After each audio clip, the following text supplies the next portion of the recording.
اعوذ باللہ من الشیطان الرجیم بسم اللہ الرحمن الرحیم شروع اللہ کا نام لے کر جو بڑا مہربان نہایت رحم والا ہے۔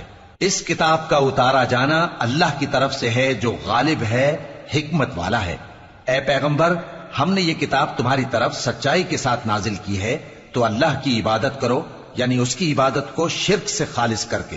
دیکھو، خالص عبادت اللہ ہی کے لیے زیبا ہے، اور جن لوگوں نے اس کے سوا اور دوست بنائے ہیں وہ کہتے ہیں کہ ہم ان کو اس لیے پوجتے ہیں کہ وہ ہم کو اللہ کا مقرب بنا دیں۔ تو جن باتوں میں یہ اختلاف کرتے ہیں اللہ ان میں ان کا فیصلہ کر دے گا۔ بے شک اللہ اس شخص کو جو جھوٹا ناشکرا ہے ہدایت نہیں دیتا۔ اگر اللہ کسی کو اپنا بیٹا بنانا چاہتا تو اپنی مخلوق میں سے جس کو چاہتا منتخب کر لیتا۔ وہ پاک ہے، وہی ہے اللہ جو اکیلا ہے، بڑا زبردست ہے۔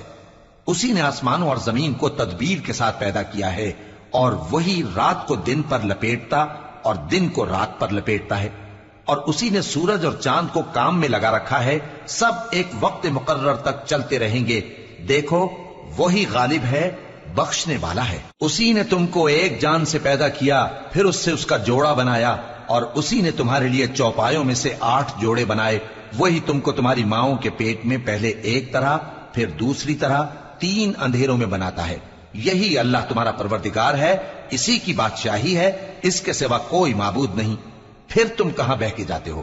اگر ناشکری کرو گے تو اللہ تم سے بے نیاز ہے، اور وہ اپنے بندوں سے ناشکری پسند نہیں کرتا، اور اگر شکر کرو گے تو وہ اس کو تمہارے لیے پسند کرتا ہے، اور کوئی بوجھ اٹھانے والا دوسرے کا بوجھ نہیں اٹھائے گا۔ پھر تم کو اپنے پروردگار کی طرف لوٹنا ہے، پھر جو کچھ تم کرتے رہے وہ تم کو بتا دے گا۔ وہ تو دلوں کی پوشیدہ باتوں تک سے آگاہ ہے۔ اور جب انسان کو تکلیف پہنچتی ہے تو اپنے پروردگار کو پکارتا ہے، اس کی طرف دل سے رجوع کرتا ہے، پھر جب وہ اس کو اپنی طرف سے کوئی نعمت دے دیتا ہے تو جس کام کے لیے پہلے اس کو پکارتا تھا اسے بھول جاتا ہے، اور اللہ کا شریک بنانے لگتا ہے تاکہ لوگوں کو اس کے رستے سے گمراہ کرے۔ کہہ دو کہ اے کافر نعمت، اپنی ناشکری کے باوجود تھوڑا سا فائدہ اٹھا لے، پھر تو دوزخیوں میں ہوگا۔ بھلا مشرک اچھا ہے یا وہ جو رات کے مختلف اوقات میں زمین پر پیشانی رکھ کر اور کھڑے ہو کر عبادت کرتا اور آخرت سے ڈرتا اور اپنے پروردگار کی رحمت کی امید رکھتا ہے۔ کہو، بھلا جو لوگ علم رکھتے ہیں اور جو علم نہیں رکھتے، کیا دونوں برابر ہو سکتے ہیں؟ پس نصیحت تو وہی حاصل کرتے ہیں جو عقل مند ہیں۔ اے نبی، میرا پیغام سنا دو۔ اے میرے بندو جو ایمان لائے ہو، اپنے پروردگار سے ڈرو۔ جن لوگوں نے اس دنیا میں نیکی کی ان کے لیے بھلائی ہے، اور اللہ کی زمین کشادہ ہے۔ جو صبر کرنے والے ہیں ان کو بے حساب ثواب ملے گا۔ کہہ دو کہ مجھ سے ارشاد ہوا ہے کہ اللہ کی عبادت کو خالص کر کے اس کی بندگی کروں، اور یہ بھی ارشاد ہوا ہے کہ سب سے پہلے میں فرما بردار بن جاؤں۔ کہہ دو کہ اگر میں اپنے پروردگار کا حکم نہ مانوں تو مجھے بڑے دن کے عذاب سے ڈر لگتا ہے۔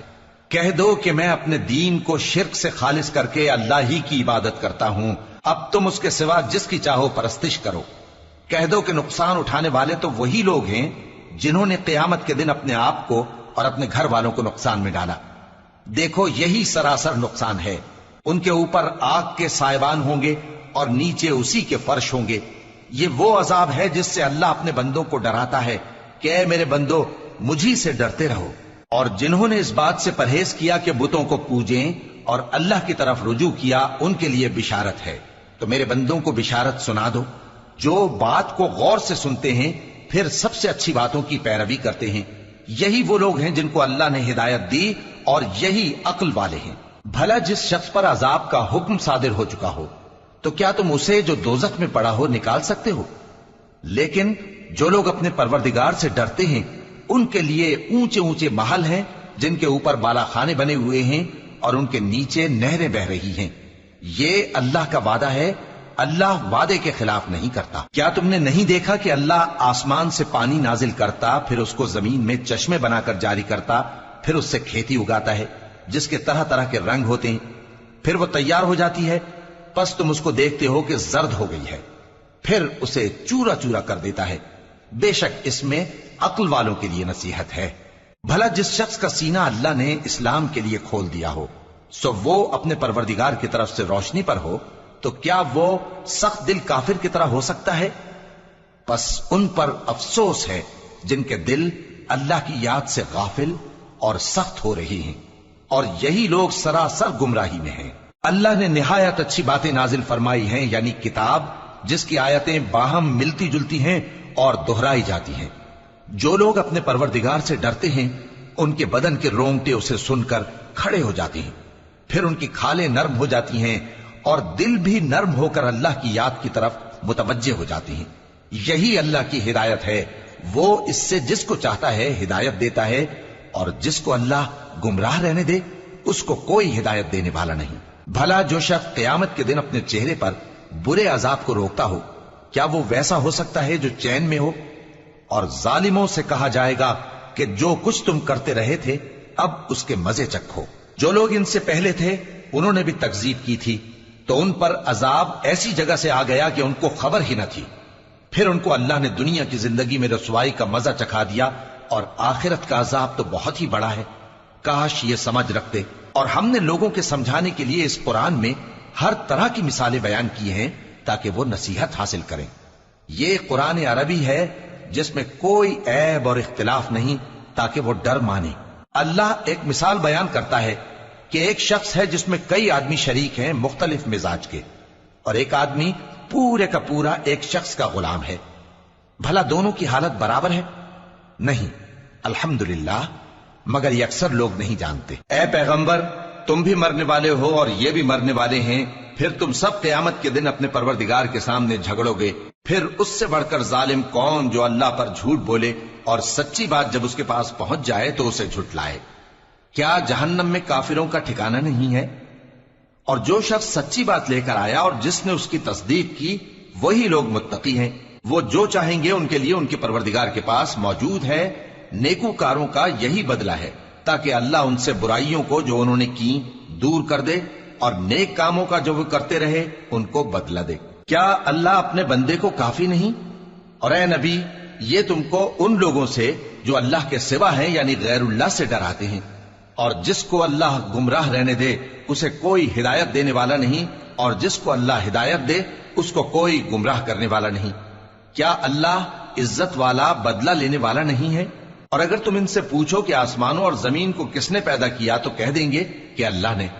کہو کہ بھلا دیکھو تو جن کو تم اللہ کے سوا پکارتے ہو، اگر اللہ مجھ کو کوئی تکلیف پہنچانی چاہے تو کیا وہ اس تکلیف کو دور کر سکتی ہیں؟ یا اگر وہ مجھ پر مہربانی کرنا چاہے تو کیا وہ اس کی مہربانی کو روک سکتے ہیں؟ کہہ دو کہ مجھے اللہ ہی کافی ہے، بھروسہ رکھنے والے اسی پر بھروسہ رکھتے ہیں۔ کہہ دو کہ اے قوم تم اپنی جگہ عمل کیے جاؤ، میں اپنی جگہ عمل کیے جاتا ہوں، ان قریب تم کو معلوم ہو جائے گا کہ کس پر عذاب آتا ہے جو اسے رسوا کرے گا اور کس پر ہمیشہ کا عذاب نازل ہوتا ہے۔ ہم نے تم پر یہ کتاب لوگوں کی ہدایت کے لیے سچائی کے ساتھ نازل کی ہے، تو جو شخص ہدایت پاتا ہے تو اپنے بھلے کے لیے، اور جو گمراہ ہوتا ہے تو گمراہی سے اپنا ہی نقصان کرتا ہے۔ اور اے پیغمبر تم ان کے ذمہ دار نہیں ہو۔ اللہ لوگوں کے مرنے کے وقت ان کی روحیں قبض کر لیتا ہے، اور جو مرے نہیں ان کی روحیں سوتے میں قبض کر لیتا ہے، پھر جن پر موت کا حکم کر چکتا ہے ان کو روک رکھتا ہے، اور باقی روحوں کو ایک وقت مقرر تک کے لیے چھوڑ دیتا ہے۔ جو لوگ غور و فکر کرتے ہیں ان کے لیے اس میں نشانیاں ہیں۔ کیا انہوں نے اللہ کے سوا اور سفارشی بنا لیے ہیں؟ کہو کہ خواہ وہ کسی چیز کا بھی اختیار نہ رکھتے ہوں اور نہ کچھ سمجھتے ہی ہوں تب بھی کہہ دو کہ سفارش تو سب اللہ ہی کے اختیار میں ہے، اسی کے لیے آسمانوں اور زمین کی بادشاہت ہے، پھر تم اسی کی طرف لوٹ کر جاؤ گے۔ اور جب ایک اکیلے اللہ کا ذکر کیا جاتا ہے تو جو لوگ آخرت پر ایمان نہیں رکھتے ان کے دل گھٹ جاتے ہیں، اور جب اللہ کے سوا اوروں کا ذکر کیا جاتا ہے تو فوراً خوش ہو جاتے ہیں۔ کہو کہ اے اللہ، اے آسمانوں اور زمین کے پیدا کرنے والے، پوشیدہ اور ظاہر کے جاننے والے، تو ہی اپنے بندوں میں ان باتوں کا جن میں وہ اختلاف کرتے رہے ہیں فیصلہ کرے گا۔ اور اگر ظالموں کے پاس وہ سب مال و متاع ہو جو زمین میں ہے اور اس کے ساتھ اسی قدر اور ہو تو قیامت کے روز برے عذاب سے رہائی پانے کے بدلے میں دے ڈالیں، اور ان پر اللہ کی طرف سے وہ امر ظاہر ہو جائے گا جس کا ان کو خیال بھی نہ تھا، اور ان کے اعمال کی برائیاں ان پر ظاہر ہو جائیں گی، اور جس عذاب کی وہ ہنسی اڑاتے تھے وہ ان کو آ گھیرے گا۔